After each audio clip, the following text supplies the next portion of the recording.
जी दोस्तों, लास्ट दिन हम आपको केस 1 में छोड़े थे, तो आइए केस 2 से शुरू करते हैं। सो केस 2 में क्या है जी? क्या W A B and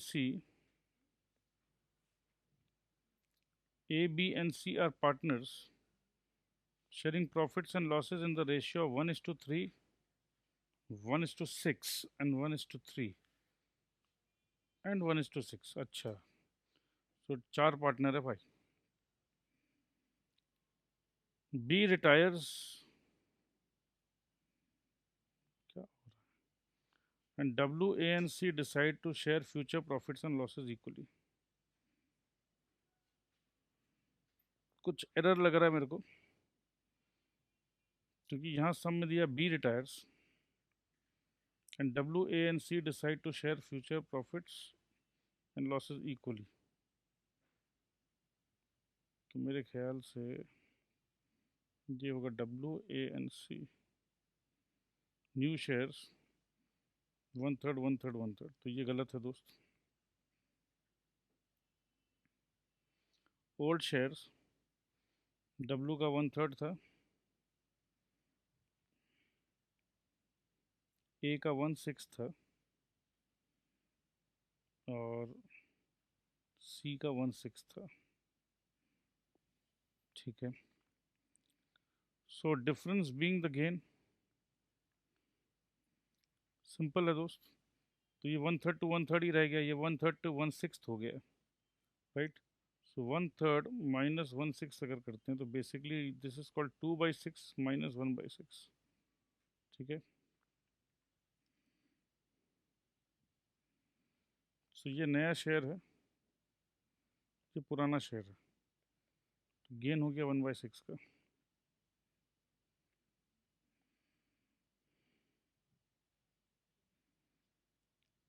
so gaining ratio of A and C is 1:1।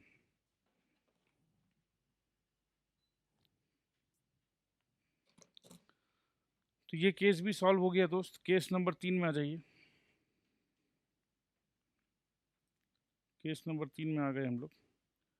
A, B and C are partners sharing profits and losses in the ratio 25:15:9। गजब का रेशियो है, 25:15:9। B retires and it is decided that profit sharing ratio between A and C will be the same as existing between B and C। okay, तो ऐसा सम हम पहले भी कर चुके हैं। सो रिटायर कौन कर रहा है? बी रिटायर कर रहा है। ठीक है, बी रिटायर कर रहा है और अपने को ये बताया जा रहा है कि profit sharing ratio between A and C will be the same existing between B and C. तो बी एंड सी के बीच में क्या रेशियो है? बी एंड सी के बीच में अगर अपने रेशियो देखें तो ये बेसिकली 3 3 3 5 सो 5:3 है। ठीक है, सो 5:3 बोलने का मतलब ये भी होता है कि ये 60% है। ठीक है, दिस इज 60% ऑफ दिस। 5 का 60% होता है 3, तो 25 का 60% कितना होता है?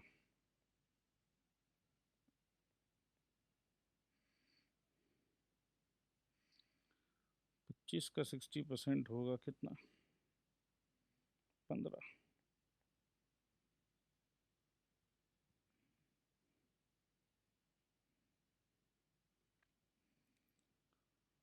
सो ratio of B and C is 15:9, जो है 5/3। Therefore, the new ratio of A and C should be 5:3।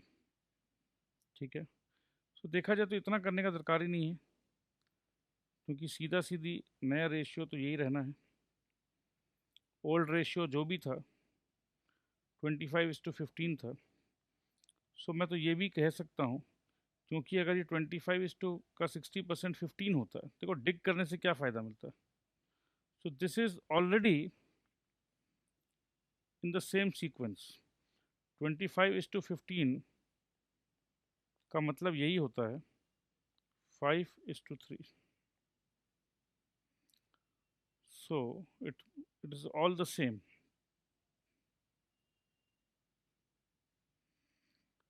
सो आइए देख लेते हैं। ओल्ड शेयर क्या था?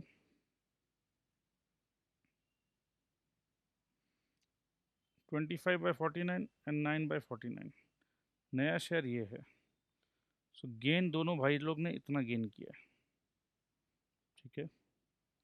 सो gaining ratio of A and C is 45:75 या 3:5। आइए देखते हैं अब case 4।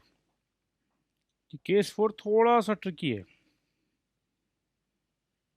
A, B, and C are partners sharing profits and losses in the ratio of 4:9. Sorry, 4/9, 1/3, and 2/9. B retires and surrenders 1/9 of his share in favor of A and remaining in favor of C. अपने को करना क्या, gaining ratios निकाल रहे हैं अपने। अब दोस्त इसमें क्या होता है, जैसे ये 4/9 है तो 4:1/3 को अपने बोल सकते हैं 3/9। ये है 4/9 और ये है 2/9। अब इसमें एक चीज़ देखिए, गलती जब पहले काम करते गलत करते हैं, गलत। मैं जो भी करने वाला हूँ वो गलत है, ठीक है। फिर मैं आपसे पूछूंगा कि ये गलत क्यों है। B retires and surrenders 1/9 of his share in favour of A. So ये 3/9 इसका शेयर है। अगर मैं बोलूँ कि ये 4/9 है प्लस 1/9 इसको दे दिया, 1/9 of his share in favour of A and remaining in the favour of C. तो सी को 2/9 था तो 1/9 इसको दे दिया। तो 3/9 में से 1/9 इधर गया, तो 2/9 इधर आ गया। और मैं ये बोल रहा हूँ कि ये मैं गलत कर रहा हूँ। तो अब आप अपने मन से पूछिए कि ये गलत है तो क्यों गलत है, मतलब इसका सही जवाब आपको पता है क्या। अब मैं आपको बताता हूँ कि गलत कहाँ हुआ।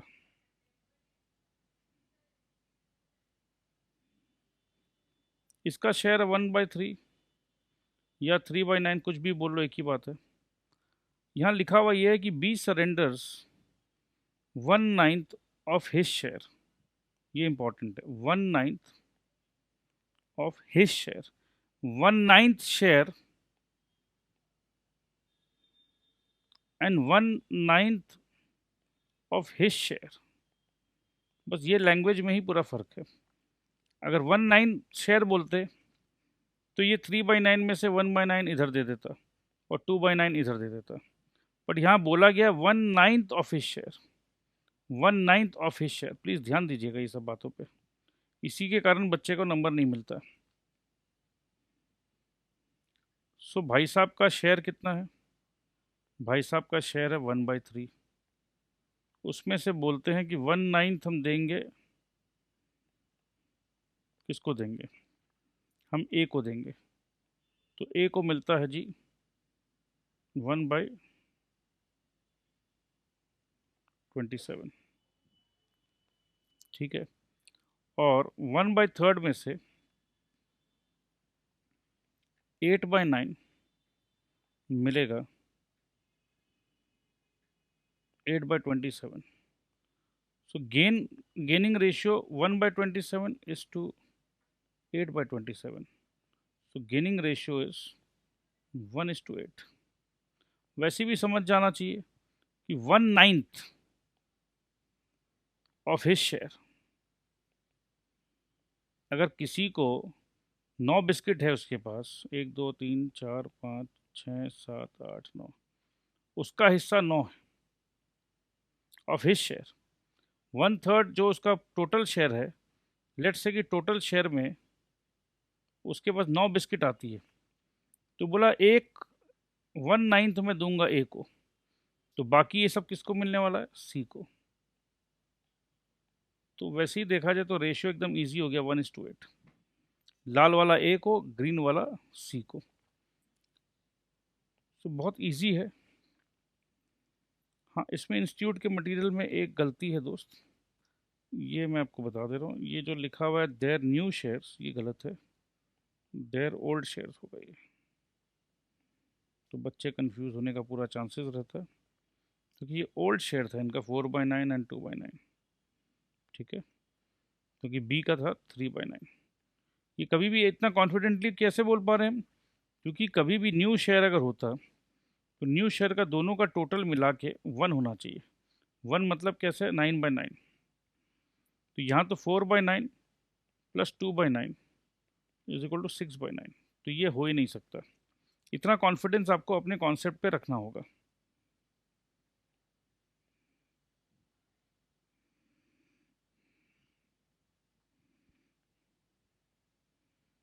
सो गेनिंग रेशियो 1:8। केस नंबर 5,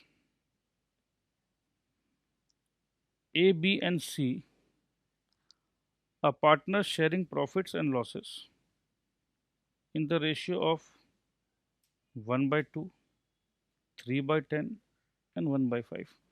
जैसे मैं आपको हमेशा बोलता हूँ कि कभी भी अगर ऐसा हो, तो अगर आप चाहो तो इसको एक ही बेस में ला सकते हैं हम लोग, ईजी हो जाता करने के लिए। 1/2 मतलब हो गया 5/10, 3/10 तो 10 के बेस में है ही, और 1/5 मतलब 2/10। और अगर आप इन तीनों का टोटल देखोगे तो ये 10 ही होगा। तो ये लिखो या ये लिखो, बात एक ही है। So A, B, and C sharing profits and losses in the ratio of 5:3:2, respectively. B retires and his share is taken by A and C. So B retires and his share, what is his share? His share is 3/10. So his share is taken by A and C in the ratio of 2:1। देखो कितना easy हो जाता है। 3/10 है, मतलब इसका समझ लो 3 biscuit है इसके पास।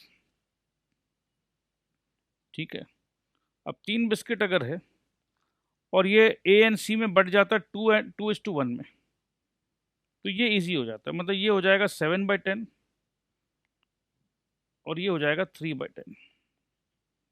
ठीक है, then immediately W is admitted for 1/4 share of profit, half of which was gifted by A and the remaining share was taken by W equally from A and C। ये क्या चक्कर है?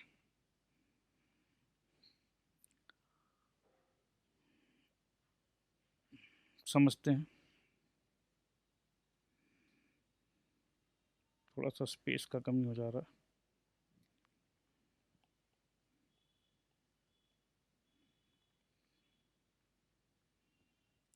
स्पेस, चलो देखते हैं। पहले तो अपने को ये समझ में आ गया कि अपना ये क्लैरिटी तो है कि 1/2 को अपने 5/10, 5:3:2। ठीक है, ये तो क्लैरिटी है।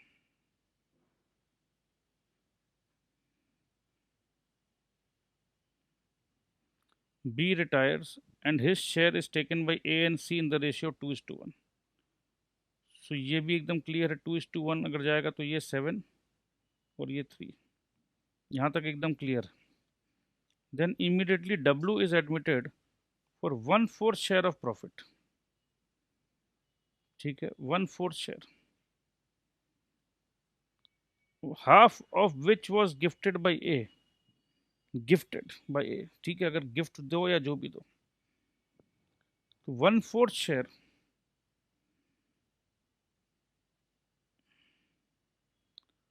इसका मतलब क्या हो गया पता है? अगर 10 बिस्किट है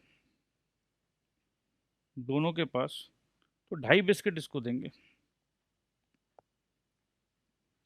तो अगर अपने को इसको थोड़ा और इजी करना है, तो इसको एक बार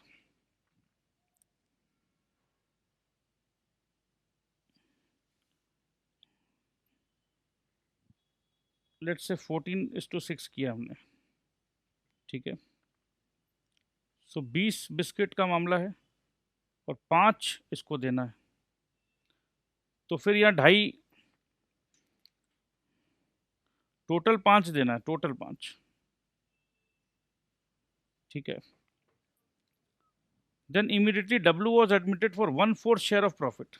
अगर टोटल 20 बिस्किट है तो 1/4 होता है 20 का 5, half of which was gifted by A, तो 5 का आधा वॉज गिफ्टेड, मतलब 2.5 माइनस कर लो, ठीक है। And remaining share was taken by W equally from A and C, तो 5 में से 2.5 ले लिया इक्वल, और बचा कितना, 1.25 एंड 1.25। सो इस तरीके से अगर अपने देखें, सो 14 माइनस 3.75, तो ये आएगा अपना 10.25, ये आएगा अपना 6 में से 4.75 और ये आएगा 5।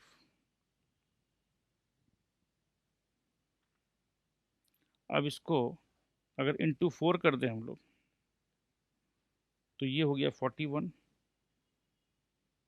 4.75 इंटू 4 करेंगे तो 4 4 ज़ा 16, और 0.75 इंटू 4 इज 3, 19, 20।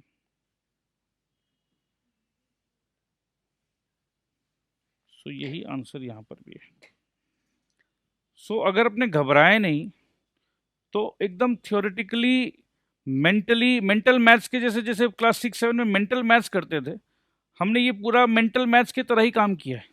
फ्रैक्शंस को में भी हम लोग आराम से कर सकते हैं, बट पॉइंट ये है कि लैंग्वेज को समझना है, और लैंग्वेज को समझ के ज़्यादा दिमाग नहीं लगाना, जो लैंग्वेज पे फोकस करें और उसी को अपने को इंटरप्रेट करके आगे बढ़ जाना है, तो आंसर आएगा ही आएगा। So here we are.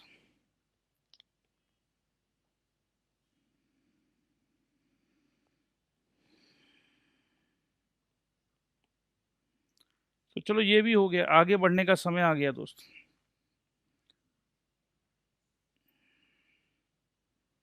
सो मेरे को ऐसा फीलिंग आ रहा है, मेरे ख्याल से आपको भी लग रहा होगा, कि ये पार्टनरशिप में बेसिकली ये रेशियो, जो मैथमेटिक्स का जो रेशियो है, ये अगर हम समझ जाएं, फ्रैक्शंस के साथ खेलना समझ जाएं, एलसीएम समझ जाएं, तो लग रहा है ये पार्टनरशिप में बाकी कुछ बचा ही नहीं है। ठीक है, चलिए आगे बढ़ते हैं। Revaluation of assets and liabilities on retirement of partner. अब क्या है, जैसे हम लोग एडमिशन करते हैं किसी को, तो अपने रीवैल्यूएशन करते हैं। अब रिटायरमेंट में भी रीवैल्यूएशन करते हैं कि भाई देखो आज का एग्जैक्ट फिगर क्या है। अब मैं जा रहा हूँ, बट लेट्स से 2010 में बिजनेस शुरू किया, लैंड लिया था हमने 5 करोड़ का। 2015 में हमने एक नया पार्टनर को लिया, तो अपने को पता है कि हिस्टोरिकल कॉस्ट में अपने रखते हैं, तो 2015 में लैंड का वैल्यू हो गया था 10 करोड़, तो इसलिए हमने रीवैल्यू किया। अब 2018 में मैं रिटायर हो रहा हूँ, ठीक है, आज का दिन लैंड का वैल्यू है 15 करोड़, तो ये 5 करोड़ का बेनिफिट मिलना चाहिए ना। जब 5 से 10 हुआ था, तो इमेजिन करो अगर ए एंड बी 2 पार्टनर थे, तो 5 से 10 का बेनिफिट ए एंड बी ने खाया था। अब उसके बाद उन्होंने सी को लिया, अब 10 से 15 जो बेनिफिट हो रहा है, 5 करोड़ का बेनिफिट ए बी एंड सी तीनों खाएगा, तीनों को मिलेगा, क्योंकि 10 के बाद ए बी एंड सी तीनों थे। तो चलो मैं तो सी हूँ, मैं रिटायर कर रहा हूँ, तो भैया जो भी मेरा हिस्सा का बनता है दे दो मेरे को, किसी और का हिस्सा तो मांग नहीं रहा हूँ, अपना हिस्सा मांग रहा हूँ। तो रीवैल्यूएशन करना है, तो ऊपर का कहानी नहीं पढ़ के डायरेक्ट अगर हम ये पढ़ दें आपके लिए कि revaluation account to partners capital account for profit on revaluation, अगर प्रॉफिट होगा तो पार्टनर के कैपिटल को चला जाता है, तो ये अपने को पता है। और लॉस होगा तो उसका उल्टा है।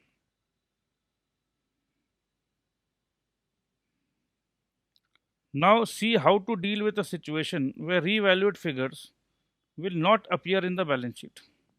ये भी हम लोग समझ चुके हैं, मोर और लेस काम वही है कि रीवैल्यू फिगर जो है बैलेंस शीट में अपीयर नहीं करेगा। अगर नहीं करेगा अगर नहीं करेगा तो इसका मतलब लेट्स से कि अगर A B and C 3 partner थे, अब सी को अपना हिस्सा देना है, ठीक है, सी अपना हिस्सा लेकर चला गया। जब भी हम बोलते हैं कि बैलेंस शीट में वो अपीयर नहीं करेगा रीवैल्यूएशन फिगर, तो इसका मतलब इमेजिन करो कि अगर यहाँ 200 का टोटल था और यहाँ भी 200 का टोटल है, रीवैल्यू करने से ये 300 हुआ, तो यहाँ पर भी 300 होना चाहिए। ठीक है, balance sheet, this is before revaluation, this is let's say after revaluation. जमीन का दाम बढ़ गया 200 से 300, तो ये कॉन्सेप्ट प्लीज समझिएगा, मैंने पहले भी समझाया है। अब हो तो गया 300, अब 300 हो गया, समझ लीजिए बात को। तो 100 बढ़ा, लेट्स से इक्वल पार्टनर्स हम, तो 33.33 सी भाई साहब लेके चले जाएंगे। तो 33.33 अगर सी लेकर चले जाते हैं,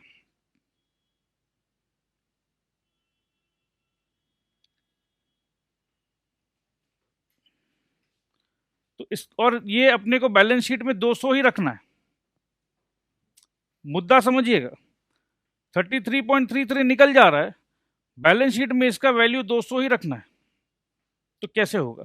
इसका मतलब ये है कि अगर हम इसका वैल्यू 200 ही रखेंगे, चलो ठीक है 200 ही रखें, इस लैंड का वैल्यू 200 ही रखें, तो भी मेरे बैंक से ये अमाउंट निकलेगा या नहीं निकलेगा? ये अमाउंट निकलेगा या, लैंड को हमने नहीं छेड़ा, बोला बैलेंस शीट को नहीं छेड़ेंगे, 200 का 200 ही रखेंगे, तो भी भाई साहब जब अपना हिस्सा लेके जाएंगे तो 33.33 बैंक तो मेरा कम होगा, बैंक तो मेरा माइनस होगा बैलेंस शीट का। तो अगर इस साइड माइनस होगा तो इस साइड भी तो माइनस होना जरूरी है।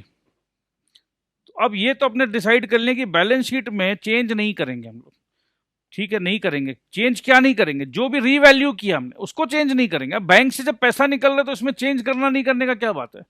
जब मेरा पैसा बैंक से निकल रहा है भाई, तो वो तो निकलेगा ही ना, उसको तो कोई रोक नहीं सकता। तो बैंक से हमने जब जब पैसा निकल गया 33.33, अगर एसेट साइड मेरा माइनस हो रहा है तो इधर का भी साइड माइनस होगा। तो ये 33.33 माइनस कहाँ से होगा? इस साइड तो एक ही चीज़ होता है दोस्त, जो है कैपिटल। तो कहने का मतलब ये है कि अगर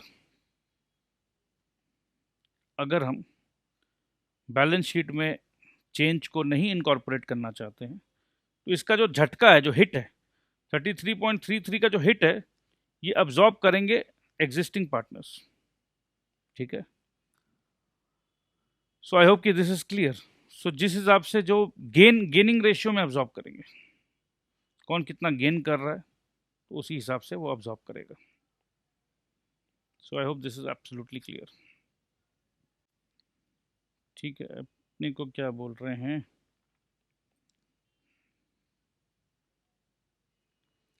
A, B and C share profits and losses equally, and there is a revaluation profit of 30,000 calculated on A's retirement. Then 10,000 becomes due to A. बिल्कुल revaluation किया है, revaluation profit है, which is to be borne by B and C equally. So the journal entry will be, क्योंकि ये equal partners है, ठीक है। सो ये 10,000 जो निकलेगा, ठीक है, सो ए के कैपिटल में 10,000 का बढ़ोतरी हो गया, ठीक है, बी के कैपिटल में और सी के कैपिटल में 5-5 हज़ार रुपये कम हो गया। अभी बढ़ोतरी क्यों हो गया भाई? एक बार कैपिटल में तो डाल भाई, मेरे कैपिटल में तो 10,000 चाहिए। अब जैसे ये रिटायर हो रहा है, ये बोलेगा भैया प्रॉफिट जो है रीवैल्यूएशन का मेरे को तो चाहिए, तो भैया ठीक है तुम लेके भागो, हम लोग अपना देख लेंगे।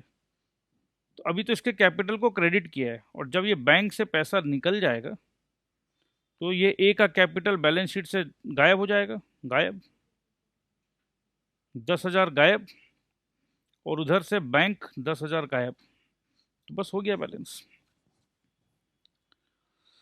ठीक है जी।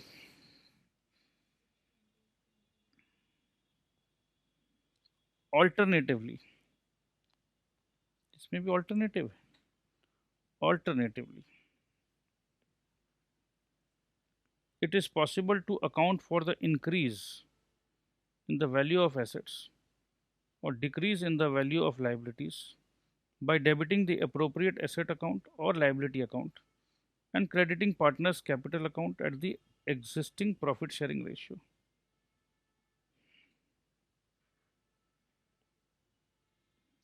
Simultaneously, the partners capital accounts are to be debited for such gain at the new profit sharing ratio, and the respective assets and liabilities account is to be credited again. So the following journal entries are necessary for 10,000 increase in sundry fixed assets and 2,000 decrease in trade payables. अरे बाबा रे, क्या बोल दिया इन्होंने, क्या बोल दिया। देखो क्या बोला उसको बाद में देखेंगे। अगर ये बोल रहे हैं कि सन्ड्री, ये सीधा एंट्री देखते हैं अपने, एंट्री देख के क्या समझ में आता है? एंट्री देख के अपने को ये समझ में आ रहा है सर कि सन्ड्री फिक्स्ड एसेट अगर डेबिट हुआ है, अगर सन्ड्री फिक्स्ड एसेट डेबिट हुआ है तो 10,000 का फायदा हुआ है। ट्रेड पेबल्स भी डेबिट हुआ है तो 2,000 का फायदा हुआ है। क्योंकि हम लोग इक्वल पार्टनर है तो तीनों को 4-4 हज़ार का फायदा हुआ है। ये अगर हम बैलेंस शीट में लिख रहे हैं तो distribution of revaluation profit among the existing partners in the old profit sharing ratio. अब ये तो चला गया 4-4 हज़ार करके। अब इसमें क्या हो रहा है, बैलेंस शीट में हम ये 12,000 का जो इंक्रीमेंट आया है इसको अपने को नोट करना है, इसको हटाना नहीं है। सो इसको नोट करना अगर है, अभी क्या हुआ था, पार्टनर का कैपिटल क्रेडिट हुआ था, तो 3 पार्टनर का क्रेडिट हुआ था, 3 पार्टनर का मिला के 12,000 हुआ था। अब भैया एक पार्टनर तो हमारा साथ छोड़ रहा है, सी भाई साहब तो हमारा साथ छोड़ रहे हैं, तो 4,000 और 4,000 तो क्रेडिट हुआ ही था, ठीक है।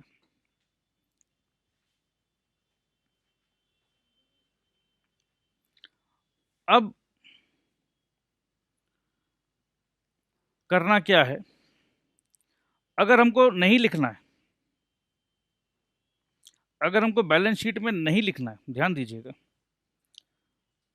तो हम 6,000 और 6,000 करके इसको रिवर्स कर दे रहे हैं। ये रिवर्स हो गया, बैलेंस शीट में नहीं लिख रहे हम। अगर लिख रहे होते तो कहानी कुछ और होता, नहीं लिख रहे हैं तो इस तरीके से भी कर सकते हैं। तो कुल मिला के अगर देखा जाए तो पहले तो 4,000 रुपया का क्रेडिट किया गया है, 4,000 का क्रेडिट किया गया है और फिर 6,000 का डेबिट किया गया है, तो नेट इफेक्ट जो है वो 2,000 डेबिट का है। तो इसको ऐसे भी किया जा सकता था कि अगर 2,000 डेबिट ही करना है तो 4,000 जो सी का हिस्सा है ये तो अपना हिस्सा लेके भागेगा, तो 4,000 लेकर भागेगा तो 2 तेरा 2 मेरा, तो चल डेबिट करवा लेते हैं। तो इस तरीके से भी काम किया जा सकता था। ये सेम टू सेम है, ये हम लोग ऑलरेडी पहले कर चुके हैं। आगे बढ़ते हैं। In this case it is not necessary to open a separate revaluation account, however the above effect can also be given through memorandum revaluation account as discussed in the case of admission of partner in the unit 3। तो same to same है, unit 3 वाला जो discussion है same to same है।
अब आइए बात करते हैं रिजर्व का। On the retirement of a partner, any undistributed profit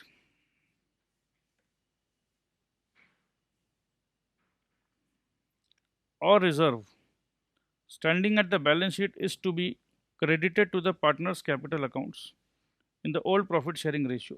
इसमें तो कुछ समझाने का नहीं, ये तो ऑब्वियस सा बात है। ये जो भी रिजर्व है, रिजर्व का मतलब होता है प्रॉफिट्स। भैया मेरा हिस्सा मेरे को दे दो,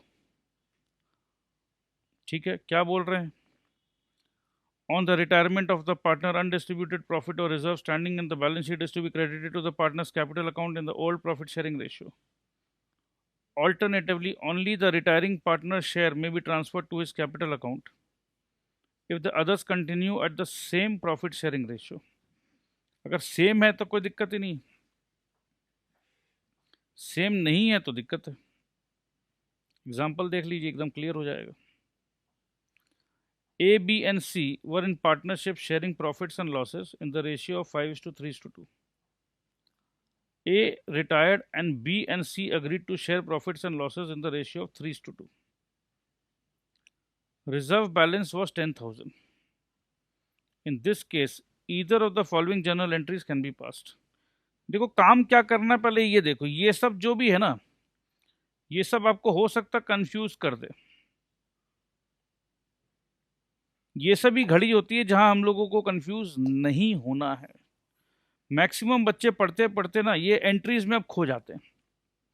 यही चीज मेरे को समझाना है कि आपको एंट्रीज में खोना नहीं है दोस्त। अपने को काम क्या करना है? अपने को काम ये करना है कि भैया रिजर्व बैलेंस जो है वो जिसका अधिकार है उसको दे देना है। और अपने को हमेशा ये ध्यान रखना कि अन्याय ना सहेंगे ना अन्याय करेंगे। तो वो फीलिंग मन में रखो, फील करके काम करो, देखो गलत होगा ही नहीं। और इसको एक बोरिंग सम के तरह काम करोगे कि यार यार देख लेते हैं, तो गलती हो सकता है। अपने को न्यायाधीश बनना है कि भैया 5:3:2 का रेशियो में हम लोग पार्टनर थे, रिजर्व बैलेंस है 10,000, तो 10,000 है तो भैया इसको 5,000 मिलना चाहिए, सीधा सीधी कहानी है। हम तो ये सब देख ही नहीं रहे अभी। हमको ये पता है कि 5,000 मिलना चाहिए, तो सबसे पहले अपने को ये पता होना चाहिए कि न्याय क्या है। अगर 10,000 बैलेंस है तो 5,000 भैया ए तुमको देंगे, 3,000 मेरा है, 2,000 भैया तेरा है, ठीक है। अब देखते हैं इन लोग क्या किए। रिजर्व अकाउंट को डेबिट किया है 10,000 से, क्योंकि रिजर्व को ख़त्म कर रहे हैं। तो ए को 5 दिया, 3 दिया, 2 दिया, ठीक है। I have no problems with this. Transfer of reserve to partners capital account in the 5:3:2 on his retirement. I have no objections at all. अगर मेरा काम यहीं पर समझने से काम हो जाता है तो मैं ज़्यादा कंफ्यूज होना ही क्यों? मेरे को ज़्यादा ऑल्टरनेटिव्स में जाना ही क्या? एकदम सिंपल सा बात था, ठीक है। फिर भी समझ लेते हैं। या ये बोलना चाह रहे हैं कि भैया ए, अब बी एंड सी डिस्कस कर रहे हैं, बी एंड सी डिस्कस कर रहे हैं। देख भाई, ए के जाने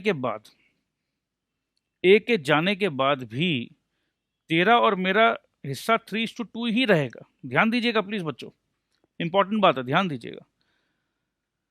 तेरा और मेरा हिस्सा तो 3:2 ही रहेगा। मतलब आज भी 3:2 है, कल भी 3:2 ही रहेगा। मतलब जब भी ये पैसा 5,000, देखो ए का 5,000 दे दो, रिजर्व जो है, अभी इस रिजर्व को हमने 10,000 को डेबिट कर दिया। अपने को तो रिजर्व से मतलब नहीं, अपने को क्यों चाहिए भाई? जिसको चाहिए, जो छोड़ के जा रहा है यार, उसको देने दे। अपने को तो चाहिए नहीं, क्योंकि अपने को जब भी चाहिएगा ले लेंगे, क्योंकि अपना पार्टनर का जो प्रॉफिट शेयरिंग रेशियो अपने में वो तो बदल नहीं रहा है। ये बहुत इंपॉर्टेंट है बात समझने का। देखो दोस्त, अभी 3:2 है और उसके जाने के बाद भी 3:2 रहेगा। तो इसका मतलब क्या है? जब भी ये 5,000 बटेगा, जो बैलेंस 5,000 है, ये बैलेंस 5,000 जब भी बटेगा, 3,000 तेरा, 2,000 तेरा, मतलब 3,000 मेरा, 2,000 तेरा। आज बांट लो, अगर आज के दिन बांटे तो भी 3,000 मेरा, 2,000 तेरा। कल के दिन भी हमारा रेवेन्यू शेयरिंग यही है, तो कल बांटे तो भी 3 मेरा, 2 तेरा। तो इसमें किसी को कोई दिक्कत नहीं होगा। मगर इमेजिन अ सिचुएशन, अगर ये भाई साहब चले जा रहे हैं, पार्टनर ए है, ये चले जा रहे हैं, और ए के जाने के बाद ये जो रेवेन्यू शेयरिंग ये अगर 4:1 हो जाए, जाने के बाद 4:1 हो जाए, तो इस भाई साहब को दिक्कत हो जाएगा सी को। बोला भैया अभी बांट लो। क्यों अभी बांट लो? बाद में अगर हम कल बांटेंगे, क्योंकि इसके रिटायरमेंट के साथ ही हम लोगों का रेवेन्यू शेयरिंग चेंज हो जा रहा है, तो आज बांटेंगे, क्योंकि ये जो पैसा है रिजर्व ये पहले का पैसा है। अब कल ए जब चला जाएगा, कल के बाद जब तुम ज्यादा मेहनत करोगे, देखो मेरा तो तबीयत खराब है, सी बोल रहा है मेरा तबीयत खराब है भाई, अब भैया बी तेरे को ही संभालना है, तो बी बोल रहा भैया सब कुछ मैं संभालूंगा, तो भैया देखो मेरा हिस्सा 4 तेरा हिस्सा 1, मंजूर, ठीक है। तो इसका मतलब ये जो 5,000 का रिजर्व जो बचा है, ये रिजर्व तो पहले का काम किया हुआ है, तो कल से तेरा हो जाएगा 4,000, मेरा हो जाएगा 1,000, बट ये रिजर्व तो दोस्त पहले का काम का है, तो पहले का काम का तो भैया मेरा 3 और मतलब बी का 3 और सी का 2, बट यहां तो यार तेरा 4 हो जाएगा, मेरा 1 रह जाएगा, तो ये तो गलत बात है। तो इसीलिए अगर रेवेन्यू शेयरिंग चेंज हो रहा है तो बात कुछ और है, अगर चेंज नहीं हो रहा है तो भैया सीधा इसको देके विदा करो, क्योंकि ये पैसा जब भी बटेगा, जो आज बट रहा है 3,000 और 2,000, कल भी 3,000 और 2,000 में बटेगा, तो कोई टेंशन ही नहीं है, नुकसान हो ही नहीं रहा किसी का, नाइंसाफी हो ही नहीं रहा किसी के साथ। सो आई होप कि यू अंडरस्टूड दिस यार। तो यहां पर क्योंकि बाद में भी 3:2 रहना, तो रिजर्व अकाउंट को डेबिट किया ए कैपिटल, मतलब सीधा सीधी 5,000 जो है रिजर्व में कल तक 10,000 था, हमने 5,000 को डेबिट किया, और हमारे बैलेंस शीट में रिजर्व 5,000 पे टिका हुआ है, और हम लोग दोनों पार्टनर बी एंड सी को पता है कि ये 5,000 में से 3,000 बी का है और 2,000 सी का है, तो कोई टेंशन ही नहीं है, आज लेंगे तो भी यही है, कल लेंगे तो भी यही है, तो रिजर्व को अपने बैलेंस शीट में छेड़ते नहीं है भाई साहब, इसको भेज दो। और कल को अगर हम लोगों को ऐसा लग रहा है कि भाई ये रिजर्व देखो 10,000 का रिजर्व हमने कुछ सोच के रखा था कि ये 10,000 रिजर्व चाहिए ही चाहिए, राइट। अब अगर एक नया चीज बता रहा हूं मैं, अब अगर 5,000 रुपया तो चला गया, अब इमेजिन करो कि भैया रिजर्व में तो 10,000 ही रखना है, रिजर्व में 10,000 ही रखना है, तो वापस से क्योंकि इनका रेशियो 3:2 है, तो ये बोलेगा ठीक है भैया मेरा कैपिटल में से मैं 3 दे रहा हूं, तू तेरे कैपिटल में से 2 दे दे। अगर हमको रिजर्व को वापस से 10,000 में लेके जाना है, अगर सम में लिख दिया आपको कि even after his retirement the partners had decided, देखो कॉन्सेप्ट को समझो, इतना एक लाइन को अगर कॉन्सेप्ट समझ गया तो एक सम समझ गया आपने, एक सम नहीं करना पड़ेगा अपने को, ठीक है। तो कॉन्सेप्ट पे ध्यान देना बहुत ज्यादा जरूरी है। अगर लिख दे कि the partner decided to maintain the reserve as it was before, देखो ये लोग ऐसे बोलेगा एज इट वाज बिफोर, मतलब बिफोर कितना था 10,000, तो भैया 5,000 तो चला गया, तो 5,000 और मेंटेन करना है, तो कहां से मेंटेन करेंगे? पार्टनर ही देंगे, एग्जिस्टिंग पार्टनर देंगे, और अपना ही रेवेन्यू शेयरिंग पे देंगे। क्योंकि अगर अब बोले, बात को समझो, भैया 5,000 और देना है, तो एक काम कर, मैं 2,500 देता हूं और तू 2,500 दे, बराबर बराबर, तो ये बोलेगा क्यों भैया बराबर बराबर क्यों? बांटते समय 60-40, राइट, प्रॉफिट बांटते समय तेरा ज्यादा, और यहां रिजर्व में ट्रांसफर करने में 2,500, क्या यार एड़ा समझा है क्या मेरे को? ठीक है, तो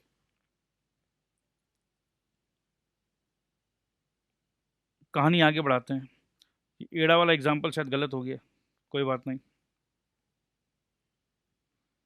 वो समझा नहीं बोलेगा, बोलेगा ए एड़ा है क्या तू, ऐसे बोलेगा, ठीक है, चलो कोई बात नहीं। अब ये क्या बोल रहे हैं, नोट दैट ऑल्टरनेटिव टू, अच्छा जो मैं आपको समझाया मेरे ख्याल से ये वही बोलना वाले हैं, यानी note that alternative 2 has the same implication because B and C continued at the same ratio 3:2 as they did before his retirement. So इसको समझाने के लिए ये अलग से एग्जांपल ले रहे हैं, तो ये सेल्फ स्टडी पे आप समझ लेंगे, क्योंकि मैं खुद समझा चुका हूँ एक बार, इंस्टीट्यूट भी आपको एक बार और समझाना चाह रहा है, इसको समझना तो समझ लीजिएगा, कोई दिक्कत नहीं है, कोई एतराज़ नहीं है। सो अब आ गए हम लोग final payment to a retiring partner. So भैया रिटायरमेंट हो रहा है, दुख का बात है, बट तुमको तुम्हारा हिस्सा का सब कुछ दे के जाएंगे। ऐसा कुछ भी नहीं करेंगे भाई, पार्टनर हो, बहुत दुख हो रहा है। पार्टनर है, देखो भाई पार्टनर को बहुत रिस्पेक्ट मिलता है, क्योंकि पार्टनरशिप में जब हम लोग पढ़े हैं, बहुत फेथ एंड बहुत ट्रस्ट का काम होता है। ठीक है, A B and C partner है, अगर सी ने कुछ कह दिया तो ए ने और बी कभी भी मना नहीं करेंगे, तो उस लेवल का फेथ होता है। तो आज जो पार्टनर जा रहा है, तो कहीं पर भी धोखाधड़ी का कोई सीन ही नहीं है भैया, जो भी तेरा हिस्सा है तेरे को मिलेगा। ठीक है, final payment to the partner. The following adjustments are necessary in the capital account. तो जब भी पार्टनर आता है, पैसा लेकर आता है, तो कैपिटल अकाउंट क्रेडिट होता है। जब भी फर्म प्रॉफिट करता है तो कैपिटल अकाउंट क्रेडिट होता है। जब भी प्रॉफिट्स को हम लोग कहीं और ले जाते हैं तो रिजर्व में ले जाते हैं, मतलब कि कैपिटल क्रेडिट नहीं होता, रिजर्व क्रेडिट होता है। तो अब वक्त आ गया है भैया, अब ये रिजर्व तो तुम्हारे धंधा में काम में आने वाला है, मैं तो इस धंधे से निकल रहा हूँ, तो ये रिजर्व भी पे भी मेरा अधिकार है, तो भैया मेरे को मेरा अधिकार दे दो। ठीक है भैया, भैया हमने जो इतना मेहनत किया, उसका गुडविल का भी हिस्सा दे दो हमको, ले ले भाई। और अगर रीवैल्यूएशन करके कुछ नफ़ा नुकसान है तो वो भी दे दो, ले ले भाई। तो कुल मिला के रिजर्व, गुडविल, रीवैल्यूएशन में प्रॉफिट नुकसान, नुकसान है तो ले लो, नफ़ा है तो दे दो। ठीक है, सो इतना डिफ़िकल्ट कुछ है नहीं, अगर अपने रियल लाइफ के हिसाब से सोचे तो बहुत इजी लगेगा कि भाई हाँ ये तो उसका अधिकार बनता है, तो इसको रटने का कुछ है नहीं। ठीक है, आफ्टर एडजस्टमेंट, अब ये तीनों दे दिया हमने। After adjustment of the above mentioned items, the capital account. अब सबसे कमाल का बात है, ये सब कहाँ जाता है, ये सब ट्रांसफ़र होगा पार्टनर के कैपिटल अकाउंट में। अब एक ही चीज़ बच गया, ये सबको क्लोज किया, ठीक है, और सबको यहाँ डाल दिया। अब गुडविल का कुछ मैटर होगा तो हम अपने कैपिटल से ट्रांसफ़र कर देंगे, जो भी करना है कर कुरा दो यार। अब फाइनली बच गया capital account of the retiring partner, the capital. अब हो क्या रहा है, एक चीज़ ध्यान दिया आपने, एक मिनट रुकिए। जैसे बैलेंस शीट है,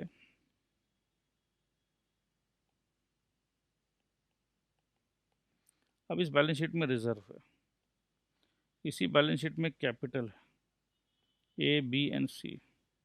ठीक है, रिजर्व का कुछ एक्स वाई जेड अमाउंट है, तो ये सब जो भी है बैलेंस शीट जो है, ये इधर का माल इधर, ठीक है, रीवैल्यूएशन किया, रीवैल्यूएशन का कुछ प्रॉफिट लॉस इधर, तो ये घूम फिर के खिचड़ी बैलेंस शीट के अंदर में बन रहा है। अब बन बुना के लास्ट में ये समझ लो, रिजर्व को हमने पूरा ट्रांसफर कर दिया, जैसे रिजर्व को पूरा डेबिट कर दिया। अब बैलेंस शीट में रिजर्व खत्म, रिजर्व खत्म हो गया, कहाँ आ गया, यहाँ आ गया। ठीक है, सो जो भी कर लिया, करना था कर लिया हमने। अब लास्ट में भैया सी का जो कैपिटल है, सी का कैपिटल इमेजिन करो, पहले था 20,000। ठीक है, अब ये रिजर्व का भी पैसा यहाँ आके डाल दिया 10,000, गुडविल का भी पैसा 10,000, रीवैल्यूएशन का भी पैसा 10,000, तो सब कुछ डाल डूल के अब सी का जो कैपिटल है, सी का कैपिटल आ गया 50,000। अब रीवैल्यूएशन हुआ तो जो भी एसेट वैसेट बढ़ा घटा सब इधर आ गया। सो ठीक है, अब सी भाई साहब तुम्हारे को तुम्हारा कैपिटल का हिसाब किताब दिखा रहा 50,000। अब सी बोलेगा ना यार मेरा कैपिटल में 50,000 है, दे दे, सब कुछ दे दे भैया, जो मेरा है दे दे, या नहीं देगा तो लोन, कि मैं कल से तो पार्टनर नहीं। ठीक है, या एक काम कर, तेरे पास पैसा नहीं है अभी, तो 25,000 मेरे को अभी दे दे, और 25,000 का लोन समझ ले। तो ये अपना आपस में हिसाब किताब करने का तब निगोशिएशन हो रहा है। अरे दोस्त है ना आपस में, पार्टनर से तो दोस्त है, दोस्त को सब पता है एक दूसरे का हालत। ठीक है, सो आराम से मिलजुल कर ये लोग सेटलमेंट कर लेते हैं।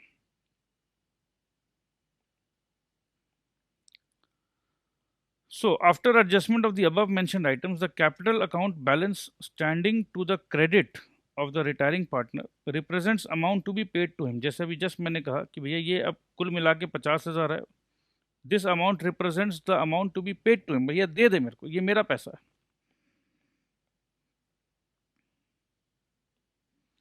The continuing partners may discharge the whole claim at the time of retirement, then the journal will appear as follows।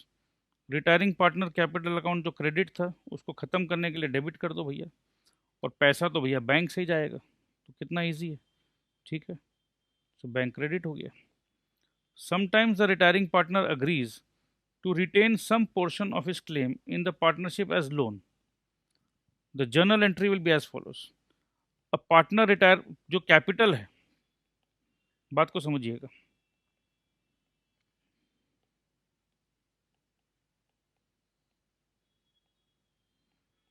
ये अभी तक कैपिटल बोल के लिखते थे हम लोग, ठीक है। 50,000, 50,000, 50,000। अब क्योंकि ये पार्टनर नहीं रहेगा तो ये कैपिटल से तो हट जाएगा, और क्योंकि ये बोल रहा है मेरे को 25 अभी दे दो, तो 25 मेरा बैंक जो है, मेरा बैंक से 25 माइनस हो जाएगा। तो बैंक से अब इधर 25 माइनस, तो ये जो 50 है इससे भी 25 minus.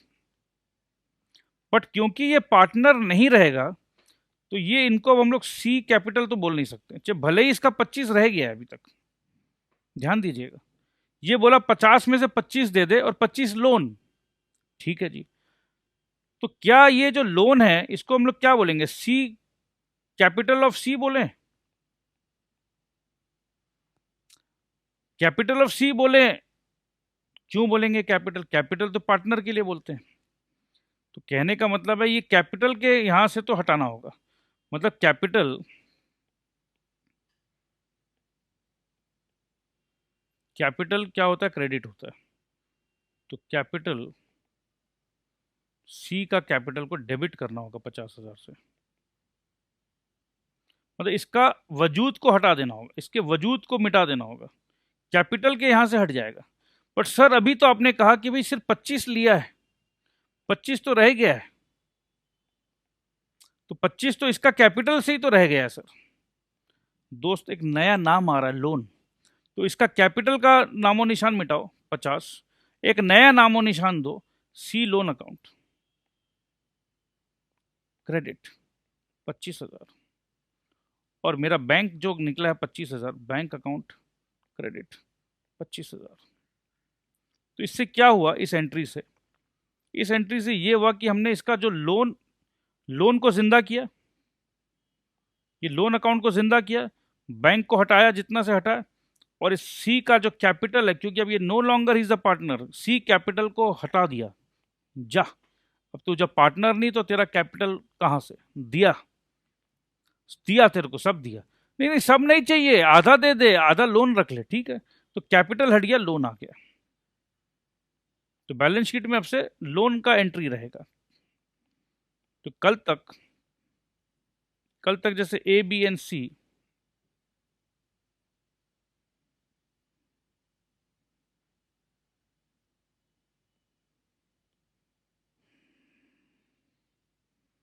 A B and C समझ लीजिए तीनों का 50,000 का कैपिटल था। तो अब यहां से ये हट जाएगा, सीज लोन 25,000 आ जाएगा। इसका मतलब है कि सी को 25,000 तुमने पेमेंट कर दिया है, तो लोन जो नहीं पेमेंट किया वो यहां पर दिख रहा है बैलेंस शीट में।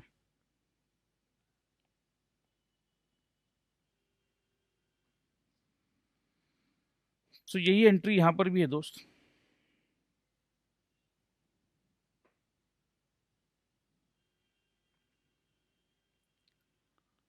सो as a rule the payment is made according to the terms of partnership agreement, which might provide one of the following alternatives। अब जब पेमेंट करना है तो ये इन ऑल्टरनेटिव में पेमेंट होता है। Repayment may be made in installments over a period of time, and the interest is paid on outstanding balance, which will be treated as a loan of the outgoing partner. समझाने का कुछ नहीं है. The amount due may be treated as a loan to the firm, and in return, the firm will either pay interest at a fixed rate or share of profit of the firm. An annuity may be paid to a retired partner for life or an agreed number of years for the life of some dependent. So दोस्त, I believe कि आज हम लोग यहीं पर रुकते हैं एक बार. मैं चाहता हूँ कि इलस्ट्रेशन 1 आप प्लीज़ होमवर्क करिए, देखिए. इलस्ट्रेशन 1 एंड इलस्ट्रेशन 2, कम से कम ये दो तो आप करिए, ठीक है. So I love you all, take care. आराम से करना है और करते चले जाना है और समझना है. पहले मुनीम नहीं बनना है, अकाउंटेंट बनना है. पहले चीज़ों को समझते हैं, उसके बाद प्रैक्टिस ज़रूर करना है आपको, ठीक है. समझने के बाद एक बार प्रैक्टिस करके सेल्फ कॉन्फिडेंस बढ़ाओ. मेरे को पूरा विश्वास है कि आप लोग गलती नहीं करोगे, क्योंकि हम लोग अच्छे से इन डेप्थ एनालिसिस कर रहे हैं कॉन्सेप्ट्स का. तो बट एक बार प्रैक्टिस करने से अच्छा रहेगा. सो प्लीज़ प्रैक्टिस भी कर लेना. सो दोस्त, अलविदा, टेक केयर.